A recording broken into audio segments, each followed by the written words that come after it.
Welcome to another episode of the Valera Verdict Podcast. I am your host, Ricky Valera. On today's episode, I'm going to be kicking off a brand new series for the month of December, Women Appreciation Month. Throughout the month of December, I will be sharing interviews with women in all different walks of life. Today, I'm kicking off the series with someone I look up to who I consider a very good friend, someone who has helped me grow within my platform over this last year, and that's the founder of Nashville Noise, Coti Howell. We talked about what made her get into the world of music and social media and so much more. I really hope you enjoyed this interview. I would like to welcome to the show founder of the Nashville Noise, Coti Howell. How are you today? I am fantastic. How are you? I'm doing pretty good myself. I wanted to thank you for being my first interviewee for my Women Appreciation Month series for the month of December. I'm honored. Thanks for having me. This is my first ever podcast, so No pressure. No pressure. It's okay. I mean, I'm not going to hit you with too many hard balls today. Mm-hmm. Before we go any further, I do want to tell a funny story about you and I. I remember this is one of the first times that I was ever going to go live on your Instagram. I was doing something for the Nashville Noise for you. And when I was getting ready to go live, you gave me one of those pep talks about how to pronounce your name. Because obviously, you know, it's spelled, I thought the entire time of the existence of our, friendship early on, I was like, that's Coti. I mean, right? Coti. I thought I was saying it right. So then prior to me going live, you were like, hey, my name is Coti. And I was like, oh, that's not what I thought. And then I think I got on the air and I think I said it anyway, which was like, you said something like not even like remotely right. I don't even remember what it was, but it was so bad that somebody texted me and was like, this guy just butchered your name. I think what happens is when you interview, and I'm sure you can relate to this, when you interview somebody that doesn't have a prototypical name, it really kind of gets in your head, right? You want to get it right. And so I was like, I think when I listened back to your clip, like maybe 50 times prior to going live, because it's like, I know I'm going to butcher this. And I normally do it anyway. I butcher the person's name. I'm like, I'm sorry. Like, I can't help it. But is there a explanation behind the pronunciation of your name? Nope. I think my parents just really trying to be different. Okay. I hated it when I was a kid, but now like I love my name because I'm not comparing myself to Madonna by any means, but I'm saying that I could really just go by a first name because my last name's not even really necessary. So I could be Madonna. You could be. Look at that. You've got to aim high, right? Exactly. Okay, so before we get into any more questions or anything like that, tell us a little bit about where you're from and a little bit about your upbringing. So I was actually born in Baton Rouge, Louisiana. I lived there until I was 5, and my dad was in radio at the time. So like I'm a product of the music business. We moved around most of my life, then moved here to Franklin, Tennessee when I was about 12. My dad started working for labels here. So I grew up in Franklin, which, it's rare to meet people who've been here for 20 plus years. I won't give you how many years because then you'll know my age. But so it was interesting traveling a lot. Like it made me it's made it very easy for me to communicate with people of all different walks of life, I think, because that was something I realized I had to learn how to make friends from a very early age because I was moving around so much. So I think that's the thing I'm the most grateful for about it. And as far as my upbringing, I mean, it was pretty great. My parents were fantastic. They were together for my childhood, grew up around music, going to concerts, events. So I had a pretty good childhood. Can't complain. What inspired you to start the Nashville Noise? So I have been doing the journalist thing since college, but I took some time off to travel, and which again, thanks to my parents instilling that in me. And I was freelancing here for a while. I was at one major publication for about 3 years, and they let me go one day, and I kind of just realized if I want to do this long term, I've got to be able to do it for myself. And another thing that really inspired me was most of what I was doing before was country music, and my interests are all over the board when it comes to music. And I wanted to cover more of the entertainment scene, not just the country music scene. So that was a large part of the why I created Nashville Noise. What is the hardest part of working for yourself? my God, it's so hard. I mean, what's not hard about it? I'm a control freak a little bit when it comes to my work only. Like, I want everything to be perfect all the time. And that is the hardest thing for me, because if I sit there and make everything perfect, I'm going to be working, 24 hours a day. I'm never going to sleep. And I think this year I've kind of let that go a little bit. And I'm finding out a better way to do things where you don't always have to be completely perfect. Yeah, that's one thing I've kind of noticed about in our friendship over over the last year is you've kind of inspired me with your work ethic. I feel like you are a hard worker, and when you put your mind to something, like, I don't think there's a lot of people that do what you do better than you do. And for me, that's one of the things that I've noticed throughout time. I've said this to you before. When I write for you, I write differently. I don't know what it is. And I know I should apply that to all my writing. And I understand that, but I feel that extra sense of urgency to want to kind of perfect what I'm writing for you, because I respect you a lot.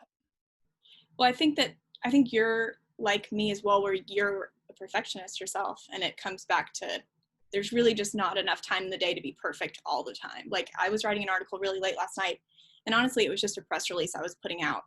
And I spelt someone very important's name wrong. And I didn't realize it until this morning. And you're like, oh my God, like, that's so embarrassing. But then you're like, whatever, like, it happens to the best of us.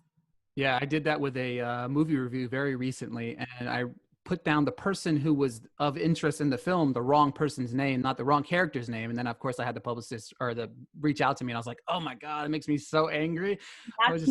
That's when it's bad. And when you take it hard on yourself, because when someone else has to tell you. Exactly.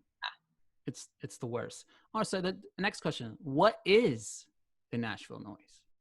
So I describe Nashville Noise as an online publication that really is trying to bring the things that are making noise in Nashville to people that don't necessarily live in Nashville, and let people that live here know, hey, there's this cool thing going on that maybe you missed because you were just listening to country radio, or there's this really cool up and coming artist that is making a lot of noise or will be making a lot of noise here, and you haven't heard of them yet. So that's kind of how I describe it. What is a dream job for you? I mean, I kind of think I'm doing it. Just the paycheck, could be a little higher. You need to talk to your boss. Yeah, I do. First.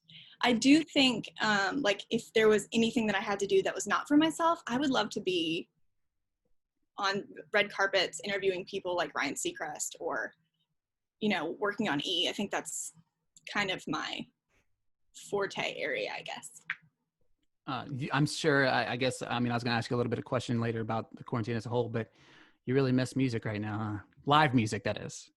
It's so hard. I miss it so much. And I find that it kind of like ebbs and flows. There'll be days where I really, really, really miss it and it like hurts. And then there's some days where I'm like, okay, like, it's okay that I didn't go to a concert this week. But as a whole, yeah, it's really tough. I was at concerts 3-4 nights a week before, so I really had to find other ways to fill my time, which means working more. Exactly. So my next question to you is this: what would you tell little girls, teenagers, first year people going to journalism school about this? Like, what would you tell them? Don't let someone deter you from chasing this if this is your dream. I've had so many people over the years, especially in the last 6 years, tell me that I'm not a good writer, that I'm not good enough, I'm never going to make it in this. And I mean, sure, they could be right, but I'm not going to let them stop me, and I'm going to figure out my own way. And it may not be that my best way of doing this is writing about things. Maybe it is about interviewing people, which is what I prefer to do anyway. So don't let someone tell you that you can't do it, and figure out your own way, because I mean, especially in this age of social media, we're seeing that there's so many people that are literally forging their own path on social media, making millions of dollars doing TikTok videos. So figure out what you can do that you love and just keep at it, no matter what anyone says. All right. So I've got a couple of questions for you, just like kind of quick fire questions. They're my least favorite kinds of questions. You're welcome. Tell me something that you have learned throughout this quarantine? I learned this year that I already knew that I love food, but I've learned like how to cook as a whole this year. I've learned so much. I mean, that's what I spend the days where I'm like, okay, I'm just completely tired of writing. I'm in the kitchen making something, cooking something. And honestly, I'm super grateful for it because I've made some pretty incredible dishes this year. Yeah, you'll send me a text of a video, whatever, and I'm just like, that looks delicious. You really have like it's given you a lot of time to kind of cook, but like there's a lot of different recipes you can make with a lot of things that you have in your own house. You know what I mean? And you And don't even realize it. that's the thing I think I've tried to get better about is I'm trying not to be wasteful with food whenever I buy things from the grocery store. And maybe I only wanted this thing, but I had to buy it in a pack of 3. So trying to find unique recipes where I can use the other parts of it without throwing it away. One celebrity that you were nervous about interviewing. This is the easiest question ever, but Lady Gaga, hands down. Yeah, I can't even talk about it because I think I blacked out. I don't even really remember it. The only reason that I knew that it happened is because I had a voice recording. And that's it. That's pretty awesome. I love Lady Gaga. She's the best ever. All right. So here's the hard one. Describe Coti in one word. Probably like goofy. I can second that. I mean, I'm funny, but that's like a personal thing. Like I think I'm funny. Some other people may not, so I won't go with that one. Goofy, 100%. I will say, I will be the judge of this and say that Coti is very funny. I feel like you might have missed your calling in some sort of stand-up comedy, slam poetry or something, because there's several times in the day that I will just kind of burst out laughing from text messages from you. So it's mostly sarcasm too, and some people don't take that as well. I've hurt people's feelings in the past. Favorite Taylor Swift song? This is one of my favorite questions to ask in all interviews. I've asked this and I've gotten so many different answers. How mean it is to ask someone who works in music this question, because like we want to sit here and analyze it for, I don't know, 3 days. So I'll get back to you in 3 days. I don't know, and honestly, it changes a lot. Probably This Is Why We Can't Have Nice Things, because that was the first album where she really started calling people out, but she did it in such an eloquent, catchy way. You know, I mean, I think that's the song that she wrote about Kanye. So I just think it's fantastic. I like it.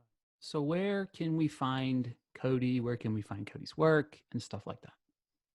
So NashvilleNoise.com, and we're also really trying to grow the YouTube page by January, so subscribe to our YouTube page. And we're also on all the social media, Nashville Noise and at Coti Howell. But I can't promise you're going to get great content from my Twitter, so. There's a lot of personality there. Right now, I'm getting notifications about my tweet about the Grinch. Yeah, I was very upset by that. I'm just going to throw that out there. Getting so much support. I was shocked. I thought it was going to be, people were going to be like, yeah, you're wrong. Just for the record, I tweeted that the original Grinch is the best Grinch because it is. The Jim Carrey version, it's cheesy. Come on, it's so cheesy. That really hurts my heart. You know, the best thing about the Jim Carrey version is Cindy Lou Who. She's so cute. I mean, yeah, I'm not going to disagree with that, but he was so good as the Grinch. It was such a great movie. I'm not saying he was bad. I'm just saying it was cheesy and I just didn't. The original's just perfect. Why? It really is. That's a good thing. That's like redoing The Wizard of Oz. Let's not do that. It was like redoing Lion King. I don't know why they did that. I actually didn't mind that. I mean, I liked it. On that note. Now, I really want to thank you so much for being my first guest. You're somebody that I'll say this prior to whenever I introduce you prior to the show, but you're somebody I look up to, somebody I appreciate your friendship. You've taught me a lot over this last year knowing you, and you're definitely one of the women that I respect a whole lot of and wanted to feature in this series for this month. So thank you for coming on. Thank you. I'm not very good at taking compliments, but those were all very nice things, and I appreciate that.